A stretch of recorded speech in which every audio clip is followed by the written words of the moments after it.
It's time to stop debating how to teach kids to read and follow the science. By Emily Sohn, Science News. On a chilly Tuesday back in January, my 7-year-old son's classroom in Minneapolis was humming with reading activities.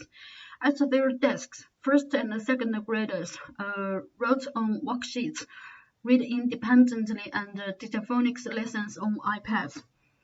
In the hallway, students took turns playing a dice game that challenged them to spell out words with a constant vowel, constant structure, like week or map.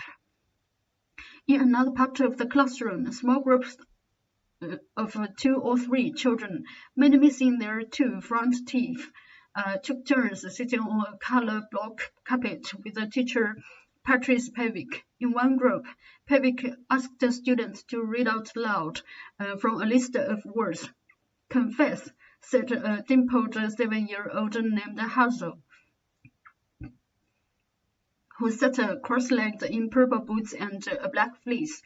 Pevic reminded Hazel that a vowel sound in the middle of a word changes when you put an E at the end. Hazel tried again. Confused, she said. Beautiful. Pevic beamed.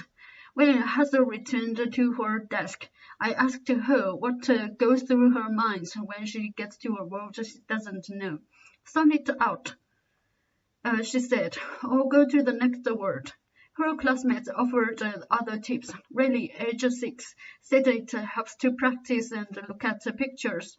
7-year-old Beatrix, who loves books about unicorns and dragons, advocated looking at both pictures and letters. It feels weird when you don't know a word, she said, because it seems like everyone else knows it. But learning to read is kind of fun, she added. You can figure out a word you didn't know before. Like the majority of schools in the United States, my son's district uses an approach to reading instruction called balanced literacy, and that puts him and his classmates in the middle of a long standing debate about how best to teach children to read. The debate, often called the reading wars, is generally framed as a battle between 2 distinct views. On one side are those who advocate for an intensive emphasis on phonics, understanding the relationships between sounds and letters, with daily lessons that build on each other in a systematic order. On the other side are proponents of approaches that put a stronger emphasis on understanding meaning, with some sporadic phonics mixed in. Balanced literacy is one such example. The issues are less black and white. Teachers and reading advocates argue about how much phonics to fit in, how it should be taught, and what other skills and instructional techniques matter too.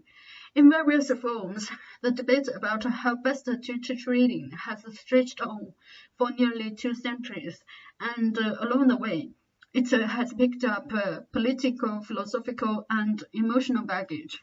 In fact, science has a lot to say about reading and how to teach it. Plenty of evidence shows that children who receive systematic phonics instructions learn to read better and more rapidly than kids who don't. But pitting phonics against other methods is an oversimplification of a complicated reality. Phonics isn't the only kind of instruction that matters, and it is not the panacea that will solve the nation's reading crisis. Cutting through the confusion over how to teach reading is essential, experts say, because reading is crucial to success, and many people never learn to read well. According to U.S. government data, only 1/3 of 4th graders have the reading skills to be considered proficient, which is defined by the National Assessment of Educational Progress as demonstrating competence over challenging subject matter. And 1/3 of 4th graders and more than 1/4 of 12th graders lack the reading skills to adequately complete grade level schoolwork, says Timothy Shanahan, a reading researcher at the University of Illinois at Chicago. Those struggles tend to persist. As many as 44 million U.S. adults, or 23% of adult population, lack literacy skills. according to U.S. Department of Education data.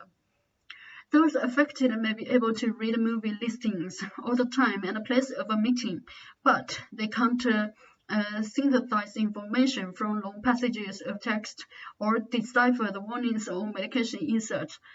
People who can't read well are less likely than others to vote, or read the news or secure employment.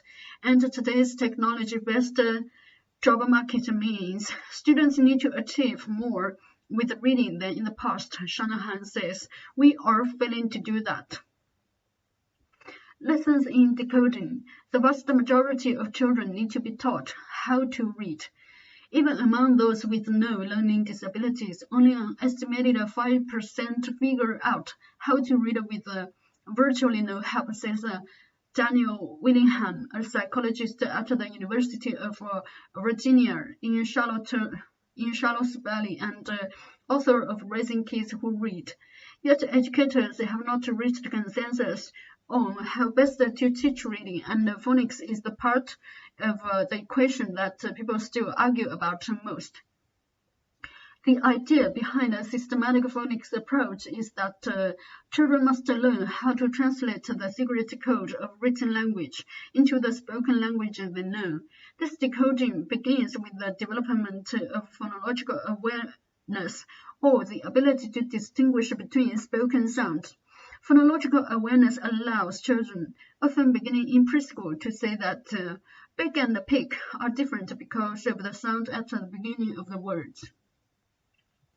Once children can hear the differences between sounds, phonics comes next, offering explicit instruction in the connections between letters, letter combinations, and sounds. To be systematic, these skills need to be taught in an organized order of concepts that build on one another, preferably on a daily basis, says Louisa Motes, a licensed psychologist and literacy expert in Sun Valley, Idaho. Today, phonics proponents often advocate for the simple view of reading, which emphasizes decoding and comprehension, the ability to decipher meaning in sentences and passages. Support for phonics has been around since at least 16,000, but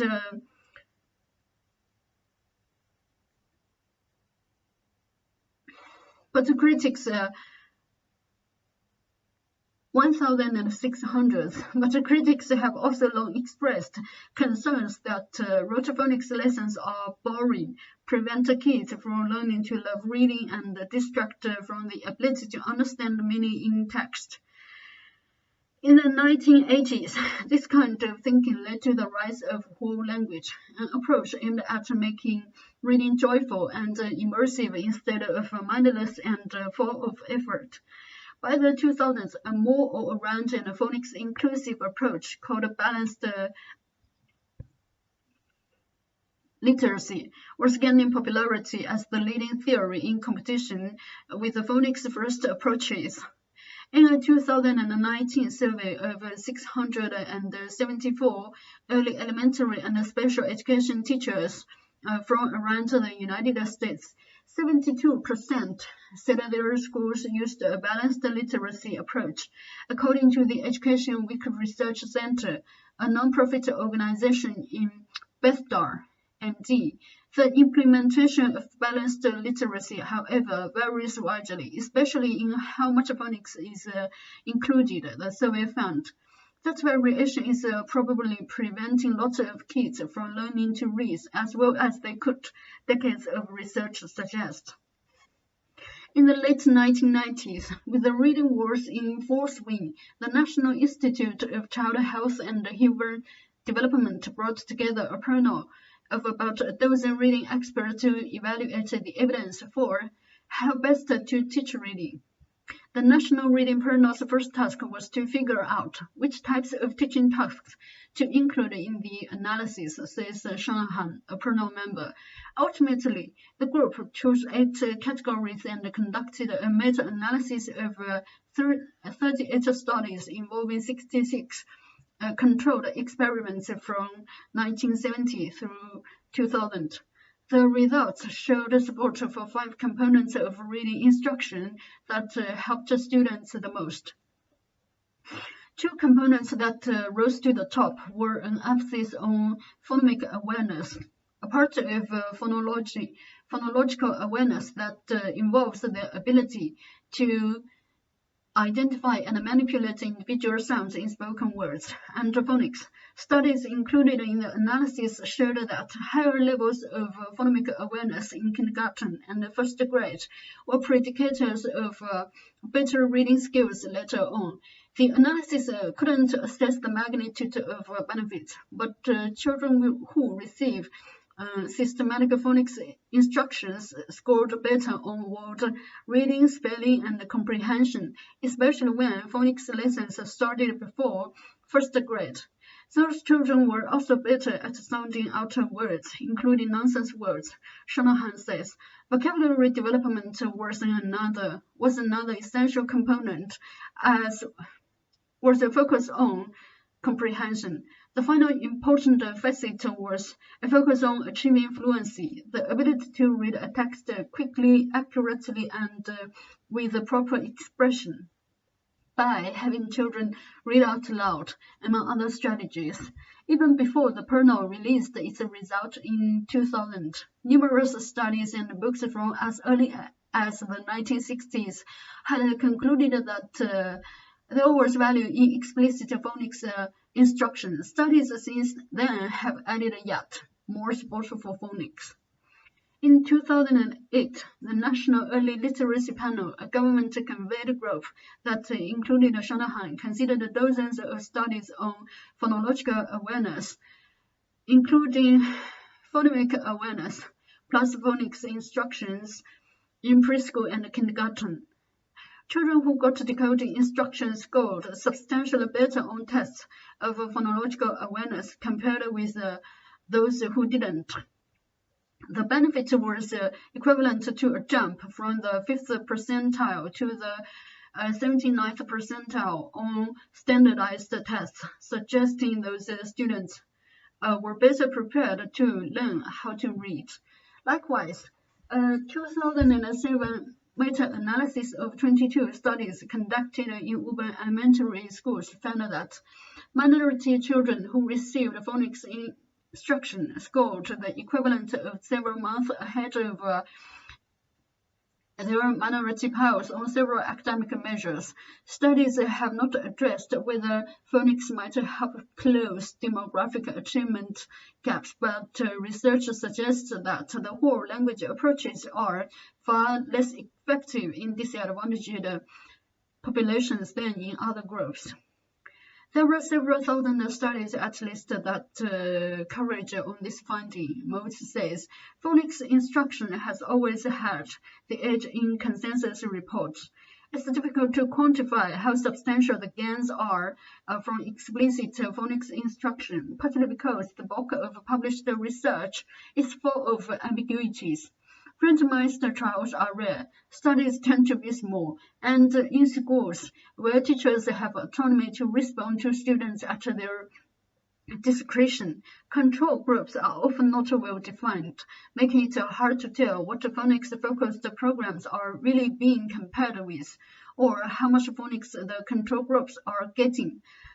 The reality of instruction can differ from classroom to classroom, even within the same school, and the students who aren't getting intensive phonics at school may have the blanks filled in at home, where parents might just sound out words and talk about letters while reading bedtime stories. The data that are available suggest that kids who get systematic phonics lessons score the equivalent of about half a grade level ahead of kids in other groups on standardized tests, Shanahan says.